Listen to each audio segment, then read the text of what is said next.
All right, folks. I was actually just going to leave it alone, and I know that other video just kind of jumbled because there's so much stuff that comes around and so much has changed and everything's just, a million different threads, as it is, and I'm schizophrenic enough as it is. And trying to make it palatable and make it understandable is hard enough for people like me.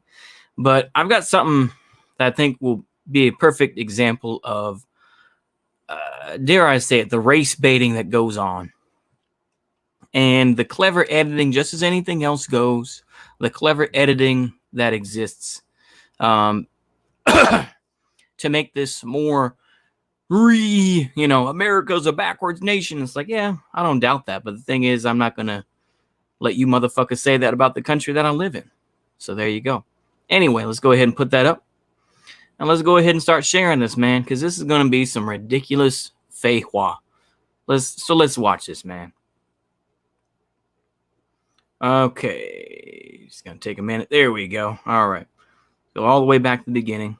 Holding a Black Lives Matter sign in America's most racist town.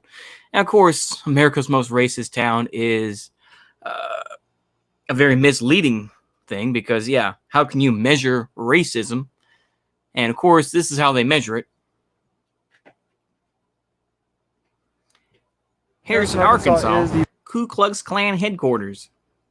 And look at that sad face that he has. Look at that sad face. And of course, once again, whiteprideradio.com, altrighttv.com. Oh my goodness. Set up the bait as much as possible. Set up the bait.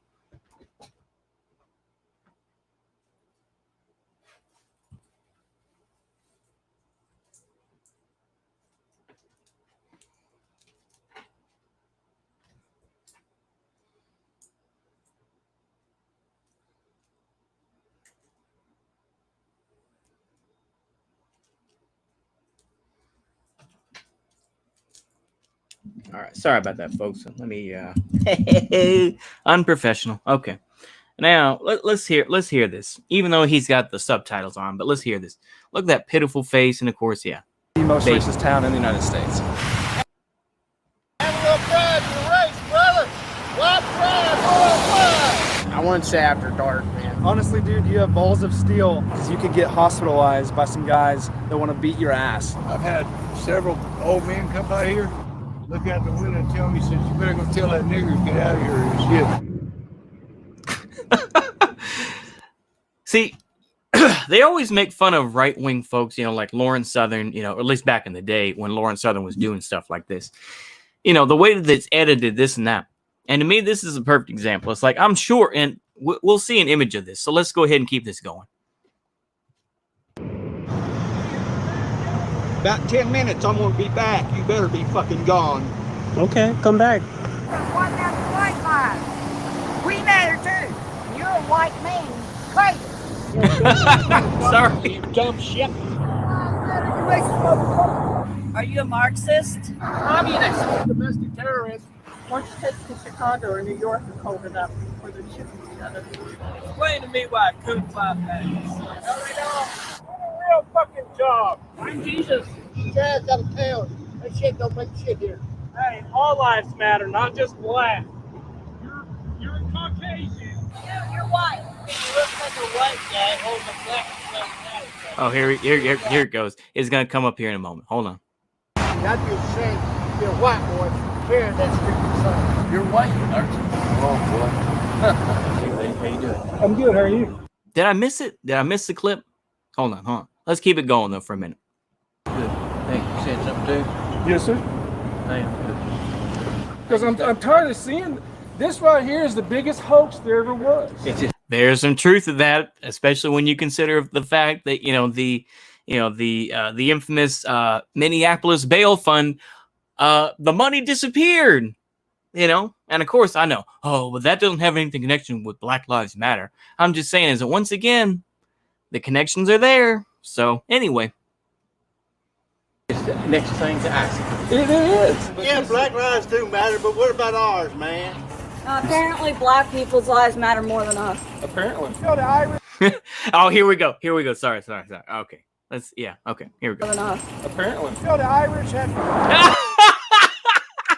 got the clip right there. You know, the Irish had had all this fighting and this and that, and he cut. Look, it didn't fit his narrative, but he left it in just because he thought that they were going to say the Irish were slaves too, or something else like that, and he didn't say a fucking word about it.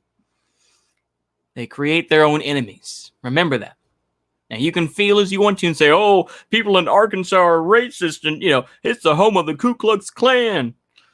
Yeah, but when was the last time the Ku Klux Klan had a serious rally in the last 10 years, other than the pitiful showing a couple days before Charlottesville in Virginia? Tell me, when has the Ku Klux Klan been a serious threat in the past 10 years? Seriously, in the past 10 years.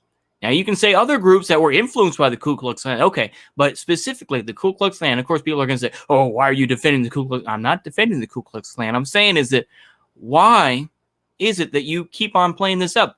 It sounds like you need people like them. You need people like them to point your fucking fingers and say, that's the bad guy. They need them. Anyway, carry on.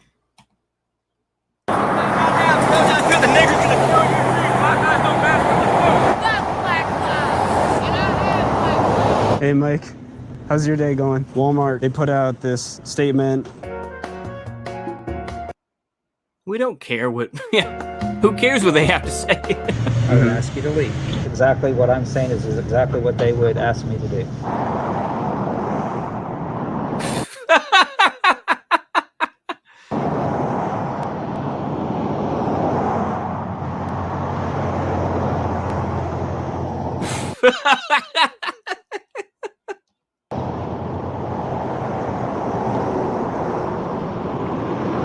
Oh my goodness. Okay.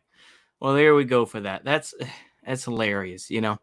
It really is hilarious. Because I know people are going to say this is a straw man what I'm about to bring up. But the thing is that go to any other country. And you know, go to China and talk about what do you think of Indian people? Or what do you think of China and India? You think they wouldn't say some racist stuff about Indian people like, oh, they just shit in the streets and all that. They pajits or something similar like that. You think they wouldn't do that? Or say they all wear, hats and look like Sikhs. You know, they all look like, Haji from Johnny Quest. I know that's the Americentric way of looking at it. But you think that they don't have their own racist version of things? Come on, man. It's the same thing. You know, it's like China, they've done blackface too. And I know people are going to say, oh, but China isn't the same way, this and that, blah, blah. I know. But the thing is, it's like, go to any other country. Racism exists. But of course, they focus so much on America. Oh, if only America was more understanding and oh, if we all loved everybody. It's like, but they won't talk about Nation of Islam. They won't talk about, you know, how they feel about white folks and say, get out of here, cracker, this and that. You think they wouldn't say that? Then, you know, once again, and I know people are going to say this is, what I'm saying is just kind of crazy and wild, but it's like, that's how I feel. It's like, you can't talk about more racism in the United States and then ignore the rest of the racism that exists in the world or the prejudice or whatever it is. But it's ridiculous. And of course, what did people like Vosh say? What did people like Vosh say?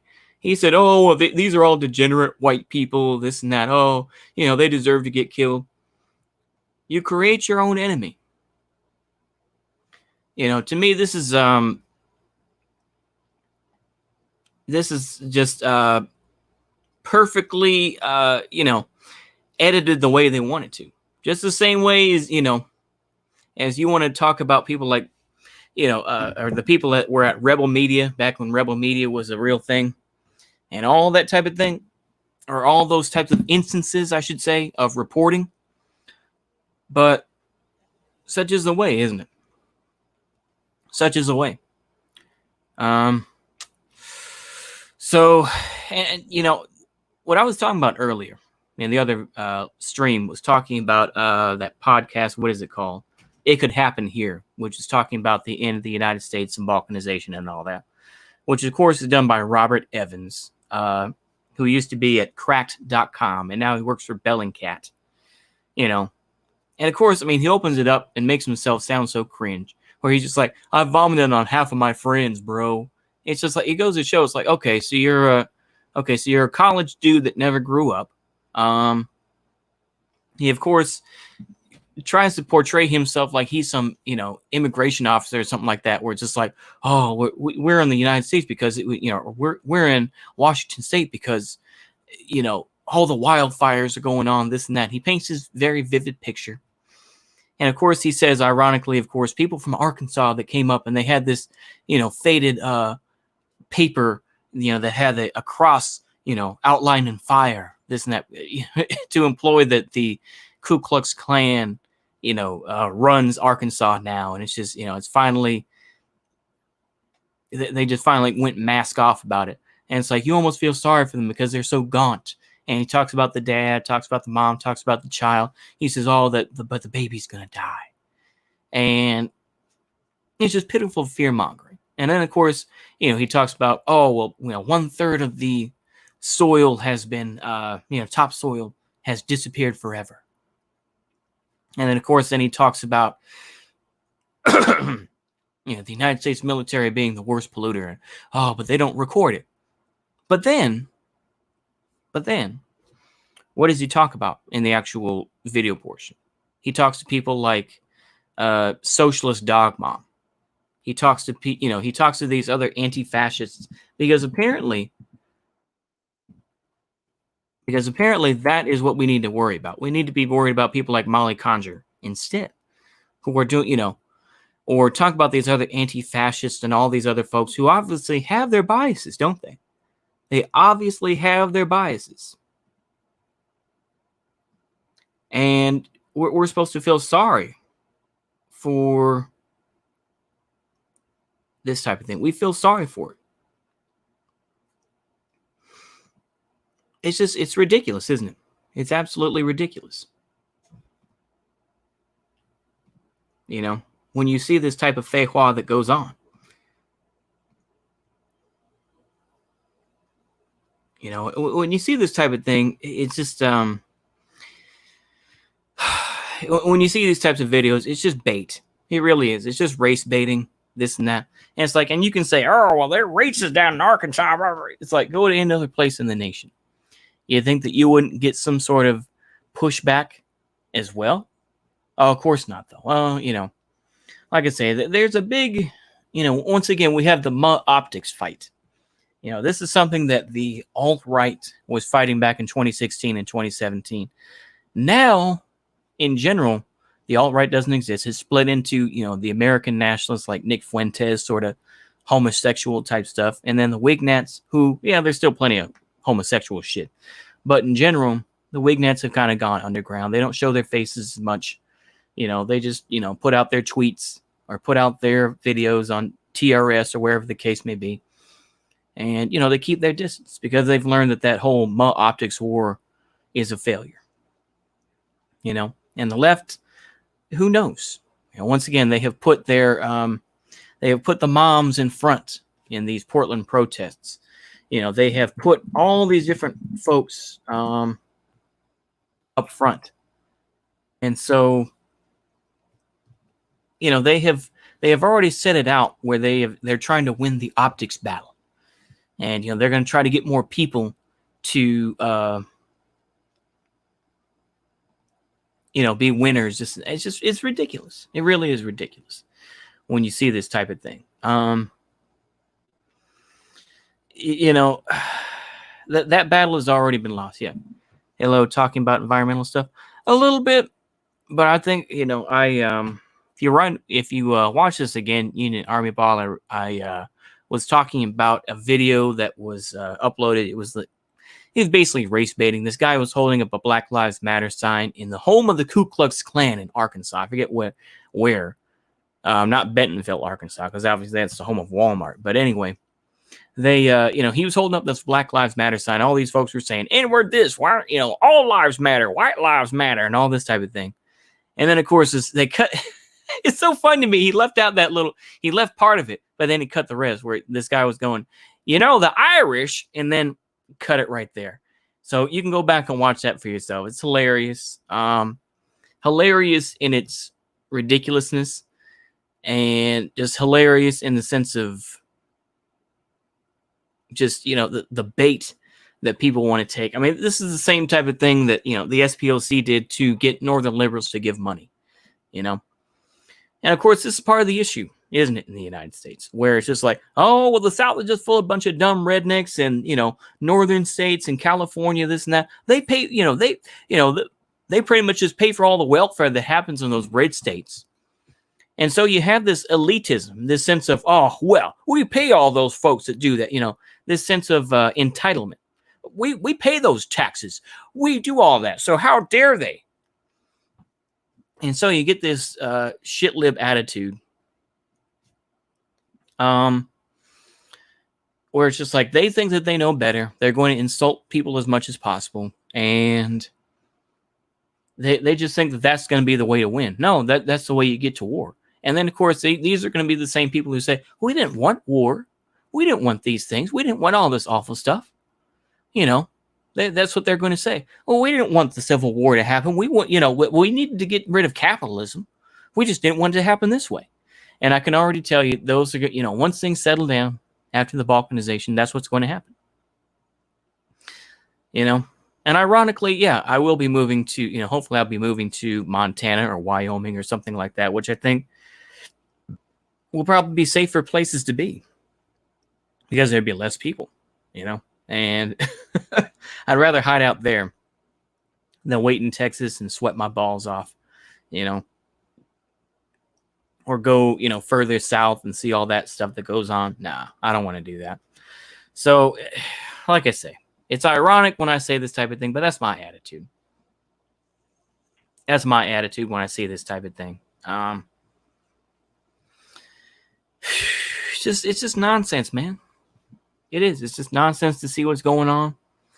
I can feel somewhat of a fear, but I also feel a sense of what's going to happen is going to happen, and when sides are chosen, you're going to do what you got to do, and you're going to choose the side that you see fits you, and you're going to join whatever group that you think is the best option for you, period. Don't let anyone try to fool you and say, oh, well, you're going to make your choices. Everyone has a choice, and regardless if it's good or bad or whatever the case may be, you made your choice. And we just have to be ready for that, man. We have to accept it and say, I made my choice. I meant what I said, and I meant what I did, and you just own it, period. Don't feel bad about it. Don't feel angry. Just say, hey, I did what I did, man. I did what I did. Period. End of story. You know what I'm saying? Period. End of story. Who cares what those other folks think? Who cares what they think? That's my attitude at the end of the day. You can't, there's no reason for anyone to feel guilty about the choices they're going to make in the future. If you're going to join some leftist sort of group that's going to try to liberate from capitalism and that's going to get rid of the police, and they're going to have, their own security forces and their own, volunteer, community organizers, this and that, go ahead and do that. I'm not even going to say I agree or disagree. I'm just going to say that's a choice you made. That's the attitude I'll have. I'm not going to sit here and be a, hardcore right winger and be like, oh, you need to be destroyed. No, I'll say you made your choice. I made my choice. And the people in this audience, or the people who are going to hear this video, you're going to make your choice. That's all it comes down to. You made your choice, and you chose to join whatever group you thought was the best. Period. But, the apologia for every side is going to come out about this particular time. The apologia for the conservatives and the Republicans are going to come out in their books that are going to say, well, it was all the Antifa's fault, and everything else. We could have, cured COVID and all this type of thing. The leftists are going to say, no, we didn't erupt things. We didn't say any evil things about Southerners, this and that. And of course, the video will come out, and then they'll just say, well, yeah, at the time they were doing this, but we didn't want any separation. We didn't want another civil war. And all the apologia will come out. And all these books will come out, and then you can read it all and try to find a better picture. Unless you've already accepted a certain narrative and say, okay, that's it. That's the narrative I accept, and continue on. You could do that too. But that's the future. And that's if we all live long enough. Who knows? Maybe a comet will come in, or a meteor will come and wipe us all out. Who knows? At this point, I just say, make peace with your lives. Make peace with your life for all the mistakes that you made for yourself. You can't worry about every single thing that's going on in the world. You can research it all and say, oh my gosh, look at all the evil things America has done, or look at all the fascism that exists, or you could do that all day. But who cares? Who cares? Make peace with your own life, period. And make peace with God. And I know people are going to be like, what? But that's what I say. What do you say to a George Floyd statue? At this point, go ahead. Go ahead and do it. That's my attitude. I'm not going to sit here and fight about it and bitch and whine. Go ahead and put up a George Floyd statue. You know? Go ahead and put one up in Minneapolis. Go ahead. And I say go for it. I'm not even going to be yay or nay. Just go ahead and go for it. You know, I think we should probably come to the point where we don't give a shit about statues. You know, maybe I feel that way. But at this point, like I said, who cares? I can't begin to give a rat's ass about a lot of this stuff. Because like I say, a lot of my fear, a lot of that, whatever I felt, a lot of that died when 2012 happened, you know? And all the stuff that was on the History Channel. Remember those documentaries on the History Channel where they were talking about the end of the world, all that type of stuff? And yeah, we're going to have to be fending for food and fending for oil, this and that. And they were ridiculous.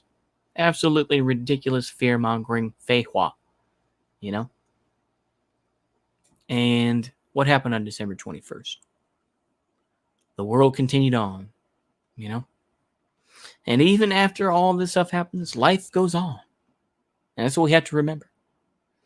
You know, I don't want to hear all this fear-mongering stuff from conspiracy theorists. I don't want to hear all this fear-mongering stuff from, you know, all these leftists who are like, well, the fact that we're doing anti-fascism is actually being environmentally, you know, safe. It's good to be, you know, against anti-fascism, this and that, to do all that, because we're actually fighting for the environment. Actually, that's what we're doing.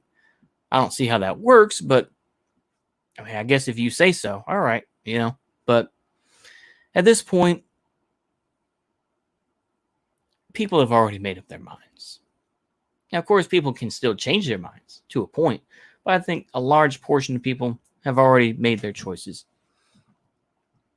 Liberalism has their martyrs, but no heroes. The standard for goodness is too high. That is true. That is true. It's the same thing when you know, you hear these folks talk about John Brown, and they love John Brown. They love to talk about John Brown. They'll say, oh my gosh, he was just, you know, he helped to free black folks, this and that. But he is the standard sort of shit-lived sort of guy. Or even, you know, in the same mold as, you know, a lot of the leftists, a la Friedrich Engels. He came from a rich family. John Brown came from money. He came from a rich family, and he failed at trying to start a farm and trying to start businesses. So he became an abolitionist. You know, this is the same type of thing with Friedrich Engels. He came from money as well. These are folks that, you know, are traitors to their people or traitors to their class, this and that. And, but they came and decided to fight for the ordinary people. No, they didn't. They did it for their own ego. They did it for their own ego because they were, you know, in reality, these are the type of folks that they just want other people to hear them. You know, these are just people that demand all that sort, you know, all the dopamine that they can get. And the thing is, of course, what's always left out, or what they don't really talk about that much, is that John Brown and his people killed a freed black man. You know, a guy that was working for the railroad, and noticed him and said, "Hey, what's going on there?" Bang. Shot him. Killed him. You know? And of course, he was hung, this and that. And of course, he was made into a hero. But that's the sort of attitude we have towards people like that. Oh, he was a hero, this and that. Oh, he killed a free black man, though. We're not going to talk about that. Now, I'm not going to don't worry, I'm not going to go any further down that rabbit hole and talk about guerrilla and this and that. But I'm just going to say is that people make, they make these folks into heroes because the reality is that they are no different than them. That's what you have to remember. Hey there, Will DeMarco. How are you? But yeah, I think I've said my piece. For those that are just watching, y'all can rewind this back and y'all can watch that race baiting video that they showed about where the hell was it? It's similar to school shootings. People just want attention, even if it's for something terrible. Yeah. I'm doing pretty well, Will DeMarco. I'm doing pretty well. I actually slept pretty well. I actually had 2 dreams. They were kind of freaky. I'll tell you about one of them. The other one's just kind of weird. It's not very appropriate. The other one isn't that appropriate either. But I dreamed that I was in Venezuela for some reason. And I walked into like a grocery store and they had all this food, but you couldn't get it for some reason.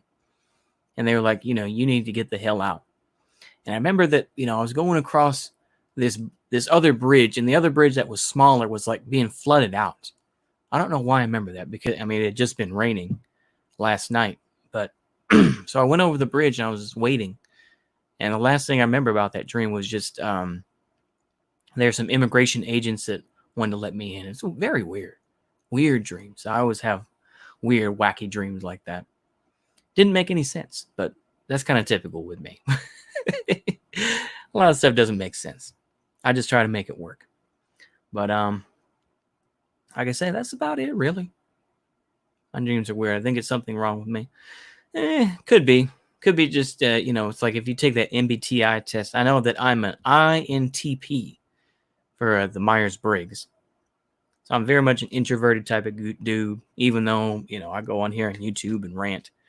But, I'm a fairly introverted guy. I don't really mess around with much. I'm not going to sit here and be loud and, in real life. Yeah, that makes sense months later. Yeah, that's usually the case. That is true, Benedict. That is true. That, yeah, the dreams do make sense later on.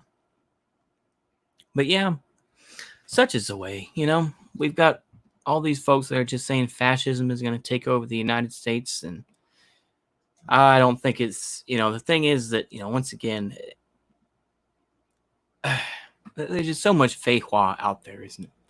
So much feijoa, so much ridiculousness. And, it's just wild to think about, And it's just going to be interesting how history teaches this time.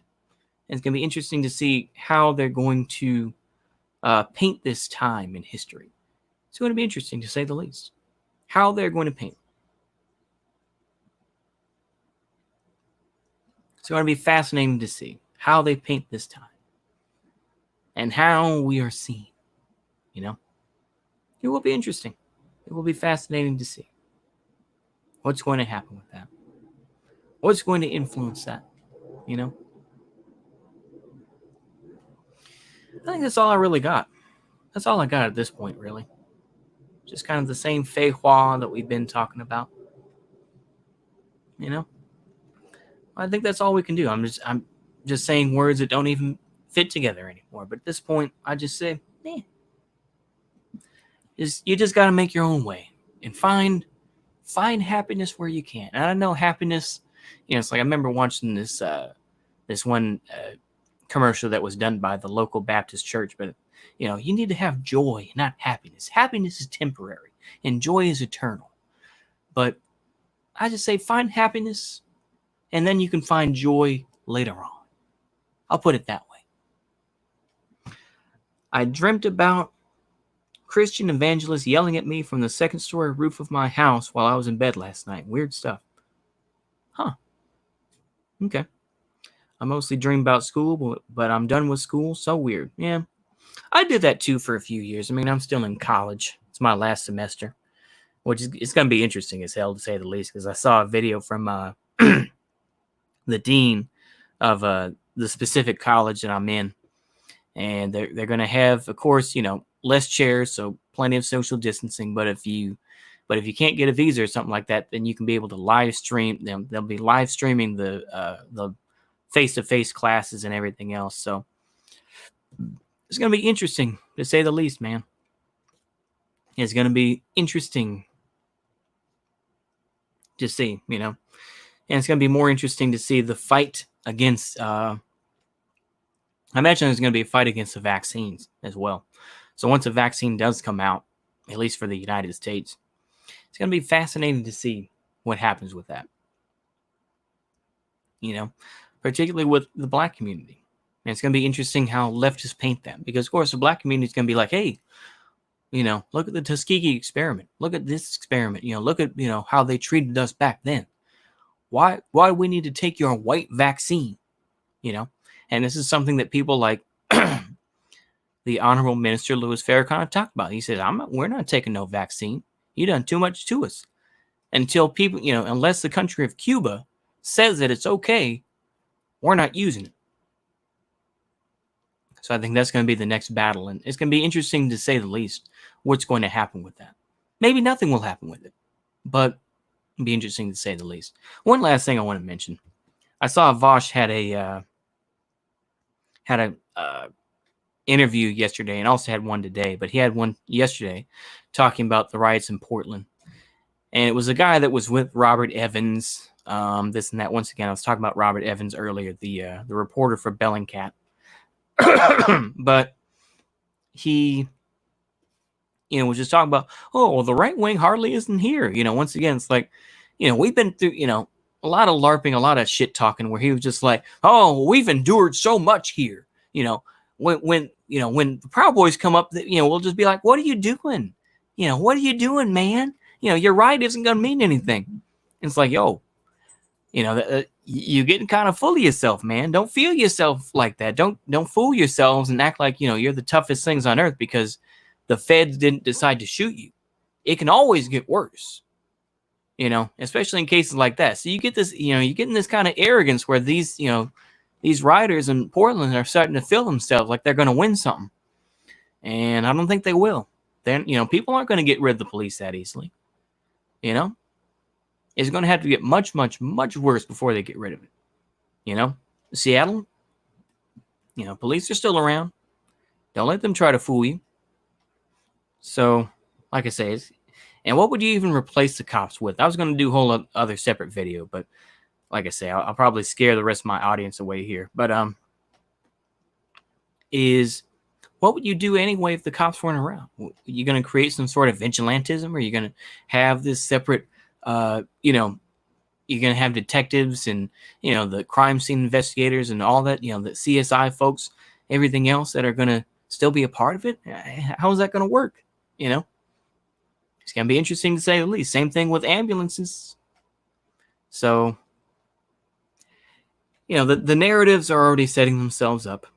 And, people are going to set up their own idealized way of how things should look or how things should have looked at this time. And, everyone's going to have their own narrative. I think, once again, dare I sound like a centrist too much, but the truth is somewhere in the middle. That there are a lot of people who wanted it to happen. And there are other people that were trying to tell the truth. And anyways, I think I've said my piece, ladies and gentlemen. I think I should probably record that part 4. So I'll probably do that here at home. It's not too hot today. I'll probably turn off the AC and maybe I'll record that. And y'all can enjoy that. Anyways, I hope y'all enjoy the rest of your day. And bye-bye.